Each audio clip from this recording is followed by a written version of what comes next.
Welcome back to the show, everybody. We got a great one for you this morning. Congress discussing yesterday making Bitcoin illegal. Don't believe it. It's still true. I'm going to bring you the actual video footage. We're also going to hear from a technical analyst about what's going on with price. We'll take a look at that on the front end. I promise you that. And then we're going to talk about this SEC Ripple case. There's more coming here and another hearing tomorrow. Let's get caught up before it happens. Let's roll that beautiful intro. This is Digital Perspectives with Brad Kimes. Subscribe for new content notifications. Now, here's Brad Kimes. Come on in. Welcome back to the show, everybody. You can follow me on Twitter at BackupBradleyAbove and everything that we're talking about here today. Let's go ahead and get started. $1.5 trillion market cap for crypto, and we are still off by $1 trillion of old money being in this space, let alone any new money moving in. I do want to show you right now that we're up 7.79% on the total market cap for crypto, which is a positive sign that we're seeing some money re-enter the space. We will keep an eye on that. I think that number is a very important number to watch while the market is rolling over and falling down a bit. So Bitcoin struggling at 37,000 plus, Ethereum at 2,500 plus. We see Cardano coming in at $1.58. Dogecoin is at 33 cents at some point. I believe it'll be zero. But then again, maybe it finds use case if they actually do make Bitcoin illegal. Listen, it's not a joke. We've talked about it plenty on this channel, and I've caught plenty of stuff over it. But I'll tell you what, now Congress is having the exact same conversation of the exact scenario that we've talked about on this channel. We're going to get into it in just a second. XRP coming in at the number 7 spot, courtesy of the dereliction of duty and intimidation tactics by the SEC. We are at 88 cents this morning. Let's look at the range, and then we'll get into what the technical analyst is saying here. We're ranging on the low end at 85 cents and the upper end at 92 cents. I know that between $1.05 and $1.07 is a key point of resistance that we've tapped on. If we can get above that and range above that price, all of the price targets above are really still in line. And that's what we hear here from Dark Defender. XRP is moving very close to the main support, and I am awaiting a reversal from here since I trust these support levels. The pattern reminds him of the summer of 2017, which made us frustrated a lot. Sure did. But don't be. Relax and know what you hold. Our targets are the same. And that's the key thing to understand here, is that the technical analysts are telling us that the targets are still the same, regardless of all the rollover in price that we've seen or consolidation, flat price action, and things of that nature. This is why it's very dangerous to just watch price all the time. Right? We know that we have a case from the SEC hanging over our head. We also know that there's a very good chance, and it's highly likely, that before this year's end, that case will be over. We're going to have something to say about that in a second as well. So thank you to Dark Defender. It's not financial advice from me or anyone else, him or otherwise. So this I wanted to say, shout out to BitTrue, who built their exchange on the XRP ledger, baby. Yeah, damn right they did. And this is BitTrue saying they've added voting rights to BitTrue Coin, BTR. Starting soon, you can determine our new coin listing by staking BTR in our yield farming service. Each BTR equals 1 vote. And you'll also mine for the coin you're voting on. BTR expansion, BTR adoption. This is really great stuff that BitTrue is doing. And I love that they're always out front pushing to bring new things and new features to the platform and their token. So really great stuff here. So make sure you check them out, guys. They're amazing. All right, let's keep going because it starts to get pretty deep pretty quick. I wanted to show you this because this is Julia Chatterley, and she says, I believe we're going to see really the connection of crypto to the point of sale eventually. It's truly inevitable. Jason Gardner, CEO of Marketa, talks NASDAQ debut billion IPO and confidence in crypto regulation. First of all, shout out to Marketa and a shout out to Julia Chatterley, who's absolutely all over this space. She knows this space really very, very well. And shout out to her. What I wanted to share with you is this is why I show you Link to Private Investing Made Simple. If you're an accredited investor, you would have known that, look at there, this is where Marketa was before it decided to IPO. This is not the first time this has happened. This has happened many times now in a very short period of time for this company Link to, that they've had many products now that have exited very well, like Coinbase, which was selling for $32 on this platform, and then went and IPO'd for $300 and just under at this point, and $200 plus. So this is the kind of products that this company picks up. And if you are accredited, you may want to check them out because they have incredible products and they just don't last long. And be on the lookout, because little birdie tells me Uphold's going to be back on the board today, and that goes usually in a matter of minutes or an hour or two. So if you're interested, you qualify, and if you're not, try to qualify and see what you need. All right, looking right here, this is where we get into it. Now, we've heard Dan Pena say this, and I wanted to bring up this clip so you could see Dan Pena say it. He says that Putin and Russia are, in fact, what is behind Bitcoin to disrupt the U.S. dollar monetary system. Listen to this very quickly. If it doesn't play for me. No, I can't do the login. So look, I'm not going to go through all that crap because it's TikTok. So here's the deal. You can follow me on TikTok at Digital Perspectives, by the way. But nevertheless, I'm not going through the whole thing. But that's what he says. He reveals in this clip that he knows that Russia and Putin are behind Bitcoin. And he says when people figure that out, it's going to go to zero. Well, I want you to hear this. This is Senator Elizabeth Warren says cryptocurrencies need more regulation. Listen, we all want some clarity. Well, this is what it starts to sound like. Listen to this. Senator Warren, thank you so much for joining us. Let's start with the digital currencies that are going up and down every day a lot. You started the hearing with some pretty harsh words for them, saying they've failed to deliver on some of the promises of a more inclusive financial system. They're volatile. They're not good for spending.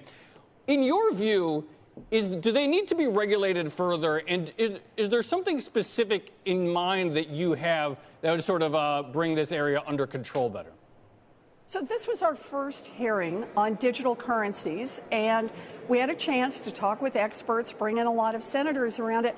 But the bottom line was that what's happening right now in cryptocurrency, like Bitcoin and Dogecoin, it's a wild west out there. And it makes it not a good way to buy and sell things, and not a good investment, and an environmental disaster. So do we need some regulation around this? You bet we do. There you have it. I don't think it gets any more clear than that, now does it? But it does get more clear than that because we've talked about this. Listen to Dr. Daryl Duffy tell you what he's saying here, talking to Congress. Listen to this, okay? This is a big deal. I want you to hear this. Well, has emphasized, it's very difficult to stop the use of Bitcoin, but you can make it criminal in many different countries. If you have an international agreement among countries that Bitcoin will not be permitted to be converted into the local currency, then the criminals will be trapped with owning Bitcoin that they can't spend. And I think the best thing to do is for the U.S. And other countries to get together and agree that in none of their countries will Bitcoin be convertible into the local currency. Uh-oh. Oopsie daisy. Did you hear that one? Well, that's a bit of a stinker, isn't it? Yeah, you invite this guy to a party day. He's the official wet blanket, right? Woo. This guy, right? Look, we've talked about this on this channel. You can't stop the tech, but you can regulate it out of existence. I said this a year or two ago when we talked about the idea of them outlawing Bitcoin because they could do exactly what he said. They could have an international agreement where they do not agree to let it be converted into a actual dollar from any country around the world. What do you think about them apples? And then you and your buddies, all your little buddies, would be shucking it back and forth with each other like marbles. This is something I've been talking about for a long time, and this is the conversation that's happening right now in Congress. If you're holding Bitcoin, you should have, I don't know, like a goosebumps running up, the hair standing on the back of your neck. I don't like to let money throw out the window, and I don't fool around on the dark web. And what they're doing is really starting to create the narrative that we've talked about all along. The technology can remain, but if you're using it, it is the equivalent of you using the dark web, which is not something I want to be on. It's not something I want to be involved in. So this is really sending a tremor through the digital space here. If you're not hearing this, I'd share it with somebody very quickly. This is from Digital Asset Investor, and for a different reason, Jim Rickards shows why Bitcoin's going to zero. And it's not just because they would outlaw it around the world. Watch what he says here. Shout out to DAI for this clip. Bitcoin will disappear and go away forever. Right. It will. Still believe it? Yeah. But not for reasons that anyone understands, but I'll explain to the audience why that's true. Again, the list of objections to Bitcoin is a long list. It's harming the environment with CO2 emissions because the electricity needed to generate the mining. It has no use case. You can't spend it. It's not a good store of value. There's a long list of things that are objections to Bitcoin. They're all irrelevant. I mean, I can recite the list. I helped to research the list, but they're all irrelevant. Talk about the price is irrelevant. Blockchain technology has been around since the 1980s. There's nothing new about that. Encryption of the kind they use has been around since the 1970s. There's nothing new about that. There's a lot less there than meets the eye. But the thing with Bitcoin is that, as I just mentioned, it is an immersive, all-encompassing electronic reality. We're the fish and we're in the water. We don't know what water is. We don't know what Bitcoin's doing to us. What it's doing to us is changing our idea of money. So that's the threat. But here's why Bitcoin will go away, because something else will come along and replace it. People will just get bored with it. How long? What's its life expectancy? Well, you don't know. You don't know exactly, but probably sooner than later. I mean, do we still use the Pony Express? Do we still send? When was the last time you sent a telegram? It's all over. Correct. People just get bored with it, or something else will come along and it'll be obsolete. So what you'll say, that people will still continue to make money. It might race to 100,000. It'll go up and down, and then all of a sudden it's going to hit the brick wall. It might even be slower than that, but it'll end up being like Beanie Babies. Oh my God. Beanie Babies. But listen, if you take in what he said, the conversation with Congress, if they in fact come up with an international agreement that none of the major countries of the world are going to convert it to a currency, or any country convert it to an actual usable fiat, then it will become like Beanie Babies. People will become very, very uninterested in something like Bitcoin, right? That's what we're talking about here.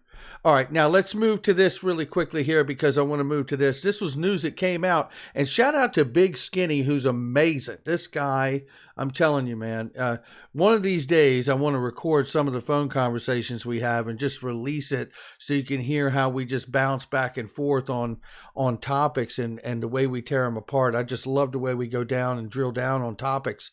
But this is sent to me yesterday by him, and I think this is very telling of what we've talked about in the past and where we're going. This conversation, I think, is very parallel to what's happening with the digital currency conversation in Congress.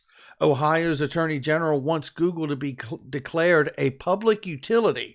Ohio is suing Google and claims the tech giant should be regulated as a public utility. Now, this comes into the anti-competition, anti-competitive, antitrust issues, which we've talked about.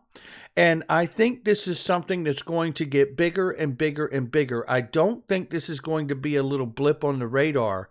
I think the idea and notion of Google becoming a public utility, because it has the ability to manipulate and control news and information, I think it's a good idea to step in and to get these declarations for entities that are this big and this influential, so we can take away some of that private control, what's still happening in the world. It's really not good what's shaping up.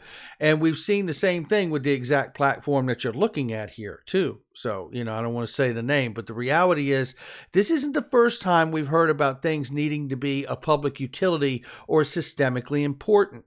Okay, I want to point to this and bring it back into the payment world, because I do believe antitrust laws can play a major role in not only busting up the Amazons and Googles and Facebooks of the world, but I also believe that systemically important designations, as were sought out by lawmakers back in 2019 for Amazon Web Services and Microsoft Azure and Google Cloud at the time.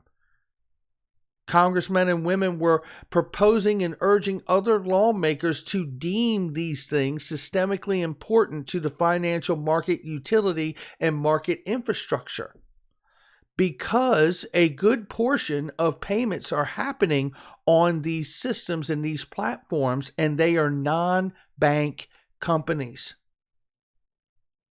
Well, at this moment, that's what Ripple is. They are a non-bank entity. And at this moment, the XRP ledger, I feel, because it is a protocol, could be looked at as something that could eventually be deemed systemically important. And if not the actual protocol, then maybe it's RippleNet itself. Maybe it's both things.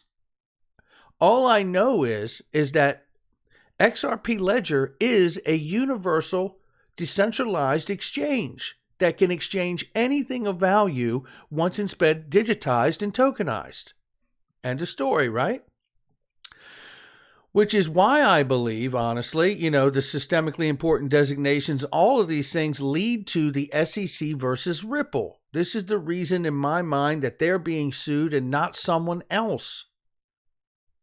Just like SEC recently just submitted 70 cases to reference this case in support of what they're doing going against Ripple, and they were all ICOs, but that's not what Ripple is. Ripple found a loophole. Ripple started out as open coin and then gifted after the ledger was created and the 100 billion tokens were created, never to be no more, and gifted the majority of those tokens to the company Ripple after they changed the name. It's a slick little workaround, but it's not an ICO. An ICO is when you fundraise to actually develop the network and everything a part of it.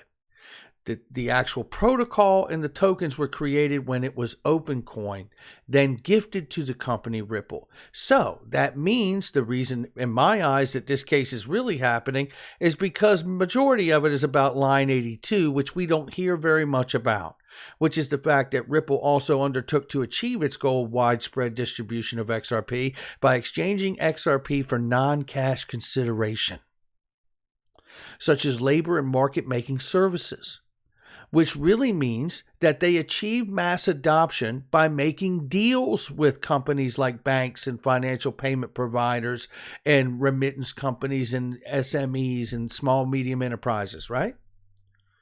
You agreed to bring the volume of your daily payment flows onto our network, and we will agree to work out a deal with you on how much XRP you could have if you don't dump on the market. You agree to update your legacy systems from your side, and we'll build the market infrastructure as Ripple to connect to your side. And then everybody eventually will be able to use XRP. That's what this is about. Make no mistake, that's what this is about. And that's why we see that the SEC is screaming and whining. And here's where the pissing and moaning comes in here, because Jeremy Hogan says it's at the very end of this letter, the second time we see the SEC's realization that this case could produce very bad legal precedent for it in the crypto space. vis-a-vis this fair notice defense and pleading literally with the court not to let that happen. If we look here at the letter, I'm not going to read the whole thing to you, but it's exactly what they're doing. They are pleading with the judge at this point, and they're saying basically Howey and its progeny, flexible rather than state principle would be nullified by ruling that a fair notice defense can defeat any claim involving an investment product that is not identical to one's previously deemed a security. The court should reject the invitation to issue such a ruling. This is the SEC literally saying, you've gotten it wrong, Judge. And we're writing a letter saying you've gotten it wrong. Well, while all of this happened a few days ago, we saw this from Stephen W. Huber and Joel Katz. He had deleted this tweet from a day or so before. In the light of today's tweet, he says, I think Bitcoin and Ethereum documents have led to a settlement. He seems to have a great need to share what is happening, but this tweet was probably too obvious. And this is exactly how all of us have been feeling following this, because we know that they don't have the proper documentation at the SEC to really prove that Ethereum or Bitcoin are not securities. Because here's a little dirty secret about all of that. Ethereum did a open ICO, initial coin offering, and nothing happened to them because of it. It's on video. We've all played it here on the channel. We've seen plenty of it on Twitter. It's not even opinion. That's a fact. Bitcoin. If you hold Bitcoin, Bitcoin is, what do they say? It's a store of value. It's digital gold. Why do they say that? Because it doesn't work as currency anymore. That is obvious to people now, right? Okay, well, if it's a store of value, then that means you're holding it, I'm holding it, and whoever else is holding it, hoping that the price will be worth more for Bitcoin tomorrow or the next day than it was the day that I bought it. Well, how does it get better and get more price in the network? Well, it does that simply by what? It does that because you have the miners who are working the network, mining more Bitcoin, handling the transactions. So you have expectation of profit based on the miners running the Bitcoin network. Hello. This is what David Shore said here. Can you refuse to provide documents requested in discovery, as the SEC has done, in order to be turned over by a judge on the grounds that contents of those documents are really embarrassing and harmful to your case, asking for a government? Yeah, that's a goodie right there. That's a goodie right there. And it's true. And that's where we are in this moment. The SEC is literally refusing to give up documents, more than 2 times being asked by the judge. And they're still refusing to give up this information. And it's because we know at the end of the day, they can't prove otherwise. That's going to do it for me. If we get the information about tomorrow's hearing, we're going to share that with you. By the way, I do want to let you know we are starting a Facebook page for Digital Perspectives.